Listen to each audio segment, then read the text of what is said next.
আসসালামু আলাইকুম, আশা করি আপনারা সবাই ভালো আছেন। আজকে আপনাদের জন্য আরেকটি নতুন ব্লগ নিয়ে হাজির হলাম। আজকে আমাদের ন্যাশনাল গেমের শেষ প্রশিক্ষণের দিন। বাচ্চারা প্রথমে এসে তাদের ধনুগুলো ঠিকভাবে সেটিং করে নিচ্ছে। এখানে রিদ্ধি, ইউসা সবাই তারা সুন্দরভাবে তাদের বোঝগুলো সেটিং করার চেষ্টা করছে। এরপর উমায়ের ধনুকের স্ট্রিংগুলো ঠিক আছে কিনা খেয়াল করছে, যাতে সবকিছু সম্পূর্ণভাবে প্রস্তুত থাকে। তারপর সবাই মিলে এক্সারসাইজ করা শুরু করলো, কারণ আর্চারি খেলার আগে হাতের জয়েন্টগুলো যাতে ঠিকঠাক থাকে সেটা খুব জরুরি, না হলে খেলার সময় বড় ধরনের ইনজুরি হওয়ার সম্ভাবনা থাকে।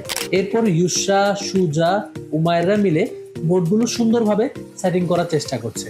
আগে আমরা ট্রেনারে এই বিষয়ে হেল্প করতাম, কিন্তু এখন বাচ্চাদের লিডারশিপ কোয়ালিটি ও টিম ওয়ার্ক ডেভেলপমেন্ট করার জন্য এই দায়িত্বটা এখন তাদেরকে দেওয়া হয়েছে। একটু সাহায্য করলাম, বোর্ডের সামনের অংশগুলো খুব সুন্দরভাবে সেটিং করলো, সাইজটা মেপে নিল এবং তারা আস্তে ধীরে তাদের টার্গেট ফেসগুলো তারা লাগিয়ে নিচ্ছে।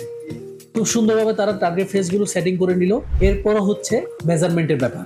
এরপর আমি আর প্রিয়ম স্যার মিলে মেপে নিলাম দূরত্বগুলো। এটা ন্যাশনাল লেভেলের খেলা, তাই মেপে নেওয়া খুবই জরুরি, যেন বাচ্চারা সঠিক দূরত্বে প্র্যাকটিস করতে পারে। আমাদের এখানে দুটি গ্রুপ, একটি হচ্ছে আন্ডার 15 এবং আরেকটি হচ্ছে আন্ডার 18। তাদের জন্য আলাদা করে বোর্ড সেট করলাম। আন্ডার 18 বোর্ড রেখে আমরা আন্ডার 15 বোর্ডটিকে সুন্দরভাবে 40 মিটার রেঞ্জে সেট করলাম। তারপর বাচ্চাদের দাঁড়ানোর পজিশনটি দেখিয়ে দিলাম, যাতে তারা ঠিক মতো দাঁড়াতে পারে। কোন গ্রুপ কোন রেঞ্জের বোর্ডে শুট করবে তা তাদেরকে বুঝিয়ে দেওয়া হলো। এরপর বাচ্চারা নিজেরা থেকে রাবার ড্র প্র্যাকটিস করছে। আর্চারির মূল বেসিক টেকনিক হলো রাবার ড্র প্র্যাকটিস করা। যার যত বেশি রাবার ড্র প্র্যাকটিস, সে তত বেশি ভালো শুট করতে পারে।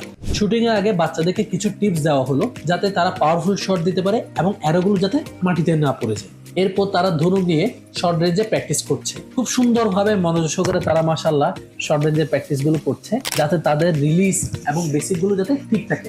এরপর তাদের দুটি গ্রুপ দুটি বোর্ডে সেট হলো। তারা সুন্দরভাবে লং রেঞ্জে প্র্যাকটিস করা শুরু করলো এবং খুব সুন্দরভাবে মনোযোগ সহকারে মাশাআল্লাহ তারা প্র্যাকটিস করছে।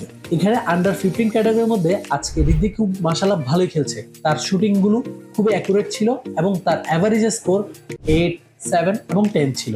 আশা করছি সে ন্যাশনালও ভালো করবে। যেহেতু বৃষ্টি হচ্ছিল এবং ধীরে ধীরে তা বেড়ে চলছে, পাশে যেহেতু একটা গরু ছিল, সেটাকে আদর করে আমরা এখান থেকে আজকে বিদায় নিলাম। ভিডিও যদি ভালো লেগে থাকে অবশ্যই লাইক দিবেন এবং সাবস্ক্রাইব করতে ভুলবেন না। ধন্যবাদ সবাইকে।